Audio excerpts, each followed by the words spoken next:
শাম্য হত্যাকাণ্ডের বিচার দাবিতে শাহবাগ থানা ঘেরাও করেছেন ঢাকা বিশ্ববিদ্যালয়ের শিক্ষার্থীরা। এই মুহূর্তে শাহবাগে আছেন সহকর্মী উম্মে হানি। সরাসরি যাচ্ছি তার কাছে।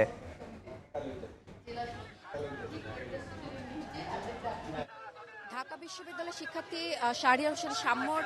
হত্যাকাণ্ডের বিচারের দাবিতে সকাল থেকে কয়েকদিন ধরেই কিন্তু ঢাকা বিশ্ববিদ্যালয়ে উত্তাল রয়েছে এবং তারই কিন্তু অংশ হিসেবে আজকেও কিন্তু সাধারণ শিক্ষার্থীরা শাহবাগ থানা ঘেরাও এবং বিক্ষোভ সমাবেশ করছেন এবং এখন কিন্তু এই মুহূর্তে শিক্ষার্থীরা শাহবাগ থানার সামনে রয়েছেন এবং তারা কিন্তু সামনে বিচার উত্তাল হয়ে উঠেছে এবং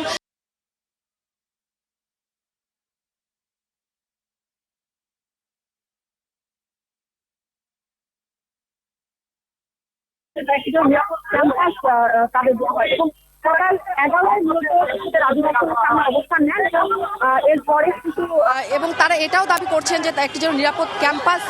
তাদের দেওয়া হয় এবং সকাল 11টায় মূলত শিক্ষার্থী রাজু ভাস্কর্যের সামনে অবস্থান নেন এবং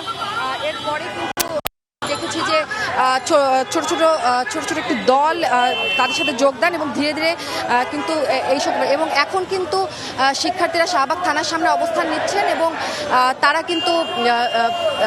কিন্তু স্লোগান এবং আমরা এবং এই আন্দোলনকে কেন্দ্র করে কিন্তু শাহবাগ থানার সামনে কিন্তু পুলিশের একটি বড় প্রোটোকল আমরা দেখতে পাচ্ছি এবং এখানে শিক্ষার্থীরা কিন্তু বারবার দাবি করছেন যে তাদের যেন তাদের সহপাঠীর হত্যার জন্য যে তাদের সহপাঠীর হত্যার জন্য তারা আসলে তিনটি দাবি নিয়ে আসলে শাহবাগ থানার সামনে এসেছেন এবং তারা বলছেন যে তাদের দাবি যে